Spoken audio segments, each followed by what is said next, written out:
Chapter 40. What do you mean you're going? I mean, Lester, that I'm going. On to Poplin Springs, like we planned. Lester screwed his eyes at me. Girl, how in the world are you planning on? You heard rodeo, I said, standing up. All that stuff, he said. That was him giving me permission, in code. Code? Yeah, through the clouds. That's the hatch up to the roof. I saw Salvador lower his eyebrows and nod, catching on.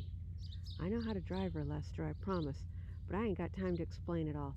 That cop is coming back, and I need to be extra gone by the time he does.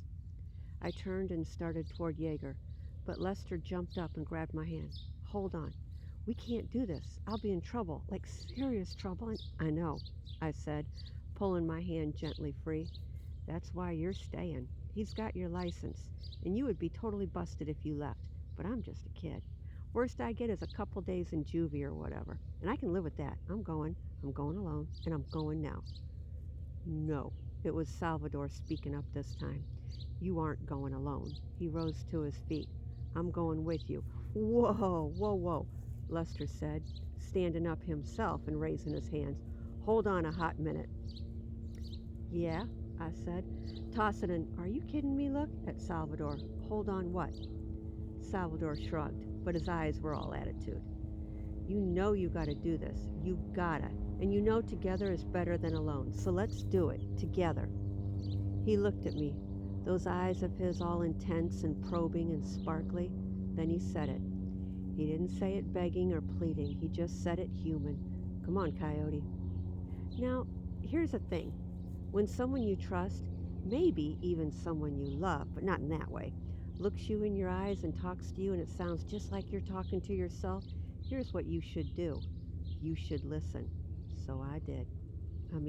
I glared at him and made my lips into an angry line and flared my nostrils, obviously.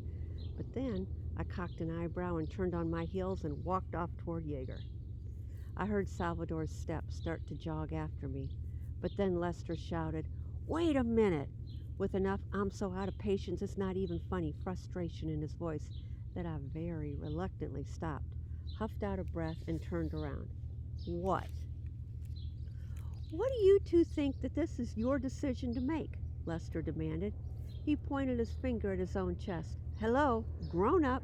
This is crazy, kid. I'm bigger than you and I'm stronger than you. Why shouldn't I just hold you and stop you from taking this busk and risking your lives and breaking like 10 laws to go back and do this? His voice started out angry, but it ended softer, sincere.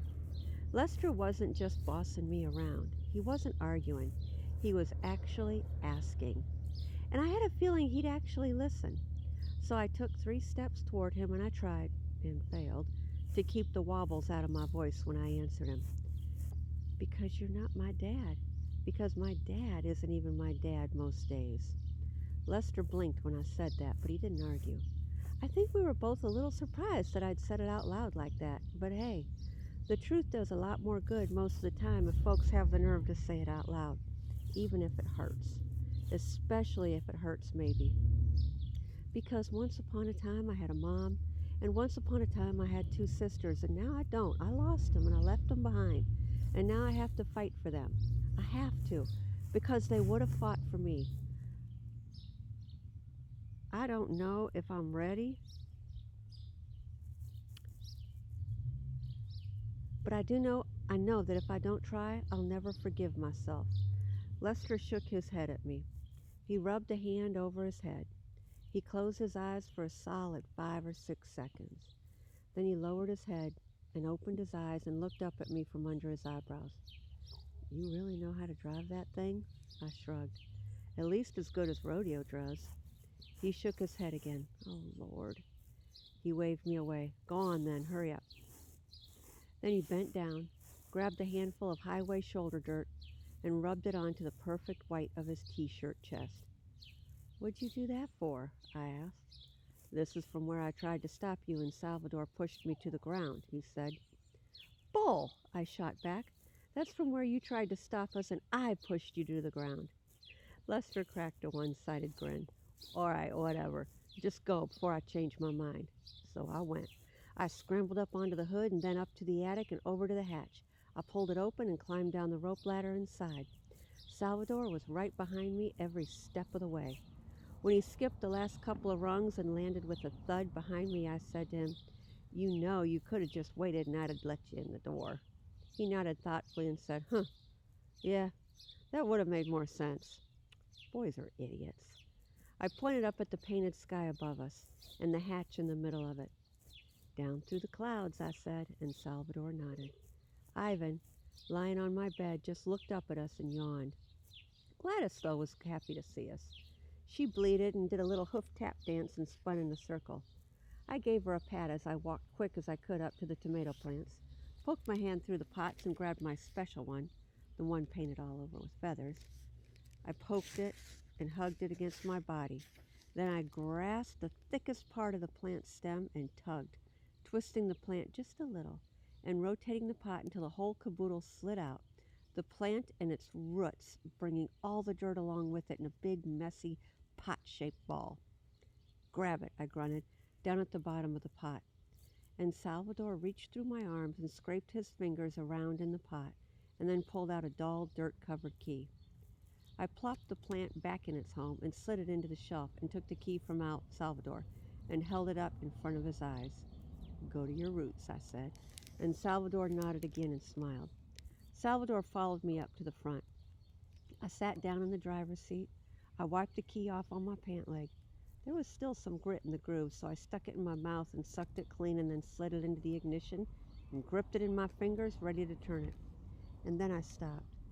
Not because I was scared, I wasn't, and not because I wasn't sure I should do it, I was, but because I didn't know if it was the right thing to do or not. I did, and it was. No, it wasn't anything like that. It was the opposite.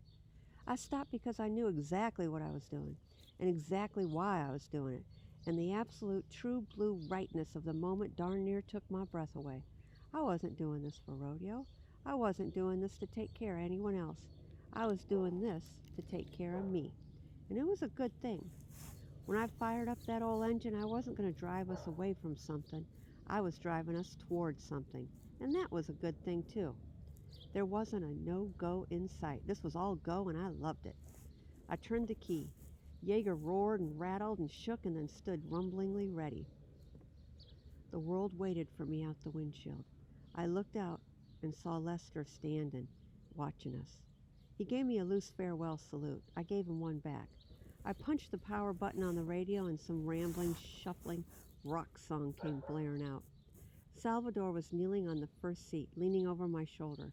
I cocked my head at him. "Give me a howl," I shouted over the music. "A what?" "A howl," I said, then threw my head back and belted out a wild, let-loose coyote howl. Salvador took only half a second to catch on and opened his throat and add his own howl to mine. And I dropped Jaeger into gear, let out the clutch, released the handbrake, hit the gas, and launched us onto the highway.